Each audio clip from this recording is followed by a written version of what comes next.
안녕하세요. 오늘 여러분께서 보내주신 자료가 있어요. 평택고덕 신도시 미분양 늪을 넘어 지속가능한 미래로 뭐 이런 제목인데 이걸 좀 보면서 고덕 신도시 지금 어떤지 또 앞으로는 어떨지 좀 깊게 파보려고 합니다. 특히 이제 부동산 투자하시는 분들 관점에서요. 어떤 기회가 있고 또 뭘 조심해야 할지 같이 짚어보죠. 네, 반갑습니다. 이게 뭐 전국적으로 지금 준공 다 됐는데도 안 팔리는 집들, 미분양이 엄청 늘었잖아요. 거의 뭐 11년 7개월 만에 최고치라고 하던데 고덕신도시도 당연히 그 영향 아래 있고요. 근데 이 자료를 보니까 그래도 이 위기 속에서도 뭔가 좀 긍정적인 신호랄까? 돌파구를 찾으려는 그런 노력들이 보이더라고요. 네, 오늘 얘기가 여러분들 시각 넓히시는데 좀 도움이 됐으면 좋겠습니다. 네, 그럼 먼저 지금 상황부터 좀 볼까요? 고덕 신도시도 역시 그 공급 과잉 문제, 또 높은 분양가, 이런 전국적인 문제에서 자유롭진 못한 거죠. 특히 그 보고서 보면 삼성전자 평택 캠퍼스 의존도가 높다는 걸 딱 짚고 있더라고요. 아, 바로 그 점입니다. 그게 중요해요.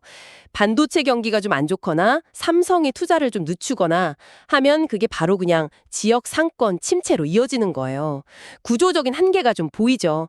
상가들 보면 공실 늘고 임대료는 떨어지고 이중고죠. 실제로 작년 4분기, 2024년 4분기에 고덕동 상가 폐업률이 5.3%나 됐다고 하니까 심각하긴 하죠. 와, 5.3%면 꽤 높은데요? 근데 또 되게 흥미로운 게 이런 와중에도 성공한 케이스가 있다는 거잖아요. A48블록 금성백조 예미지. 여기는 뭐 평균 경쟁률 4대 1 넘고 어떤 타입은 46대 1까지 나왔다고요. 이런 상황에서 어떻게 이게 가능했을까요? 보고서는 뭐라고 분석해요? 은 딱 두 가지예요. 가격 경쟁력이랑 정확한 타겟팅. 일단 분양가 상한제 적용을 받았거든요. 그래서 5억 원대 분양이 가능했어요. 가격이 괜찮았죠. 아, 5억 원대. 합리적이네요, 확실히. 네. 그리고 입지가 또 그 학교 바로 옆 뭐 이런 교역 특화 입지였어요. 그러니까 학부모라는 확실한 실수요층을 딱 잡은 거죠. 아, 타겟이 명확했군요. 그렇죠. 그리고 전용 84제곱미터 이런 중소형 평형 위주로 공급한 것도 딱 시장 수요랑 맞아 떨어졌고요. 결국 이게 뭘 보여주냐면 입지 좋고 가격 괜찮고 상품성 있으면 여전히 수요는 있다는 거. 흔히 말하는 옥석 가리기 현상이 여기서로 나타난 거죠. 아주 극명하게요. 그렇군요.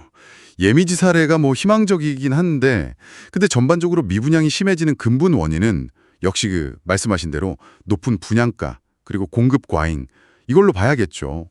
지방 아파트 평균 분양가도 뭐 1년 새 7%나 올랐다고 하니까요. 네, 맞습니다. 보고서에서도 그 점을 아주 명확하게 짚고 있어요.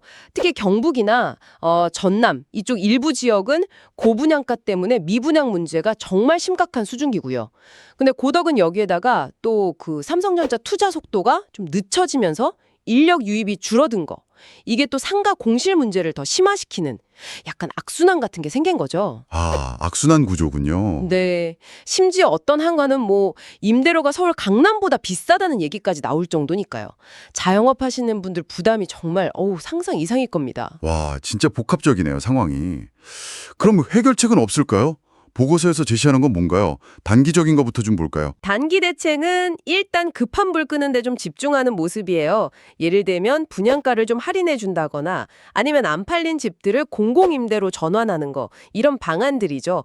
실제로 뭐 시뮬레이션을 돌려보면이 분양가를 한 10% 정도 내리면 초기 계약률이 20%포인트 정도 오를 수 있다. 이런 결과도 있고요. 오, 꽤 효과가 있네요. 네.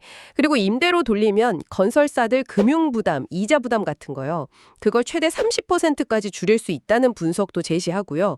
일단 당장 현금 흐름 좀 만들고 부담 덜 자는 거죠. 그렇군요. 일단 급반불은 그렇게 끄고 좀 더 근본적인 해결을 위한 중장기적인 관점에서는 어떤 제언들이 있나요? 아, 물론 있죠. 결국에는 이제 체질 개선이 필요하다 이런 입장인데요.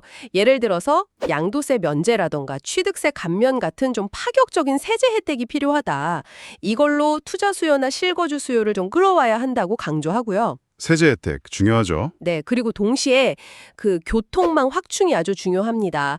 GTX A 노선, C 노선 연장하는 거, 또 BRT 새로 만드는 거, 그리고 가칭이든 한데 KTX 경기 남부역 만드는 거, 이런 걸 통해서 수도권 30분 생활권 이걸 만들어야 도시 매력도가 확 올라간다는 거죠. 이게 핵심 전략이에요. 아, 접근성이 좋아져야 한다는 거군요. 그렇죠. 마침 최근에 평택시 안에 도로 5개 만드는 사업이 국토부 계획에 반영됐다는 소식도 있던데 이건 좀 긍정적인 신호로 볼 수 있겠죠. 네, 그럼 종합해보면 고덕신도시가 지금 분명히 좀 어려운 시기인 건 맞지만 그 예미지 사례처럼 가격이나 입지 경쟁력만 잘 갖추면 여전히 기회는 있다, 뭐 이런 분석이네요. 단기적으로는 유동성을 좀 확보하고 중장기적으로는 도시 자체의 경쟁력을 키우는 노력이 같이 가야 한다, 이런 말씀이시고요. 네, 정확합니다. 단기 처방으로 일단 시간을 좀 벌면서 동시에 이제 세제 지원이라던가 교통 인프라 확충 같은 거, 그리고 또 하나 장기적으로는 삼성 의존도를 좀 낮추기 위한 산업 다각화 노력, 이런 것들이 다 같이 가야 돼요. 정부 정책 지원이랑 민간의 어떤 자구 노력이 시너지 효과를 내야, 그래야 이제 지속 가능한 미래를 좀 기대해 볼 수 있겠죠. 네, 오늘 저희가 여러분이 공유해 주신 자료 덕분에 평택 고덕신도시의 현재 상황과 또 미래 가능성까지 좀 여러 각도에서 살펴볼 수 있었습니다.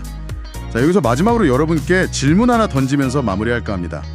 만약 여러분께서 고덕신도시의 투자 기회를 좀 보고 계시다면 그 예미지처럼 특정 수요층을 딱 공략하는 방법 말고 지금 이 위기 상황을 오히려 기회로 만들 수 있는 또 다른 틈새 전략은 과연 무엇이 있을까요? 이 질문에 대해서 한번 각자 생각 정리해 보시는 것도 의미 있을 것 같습니다.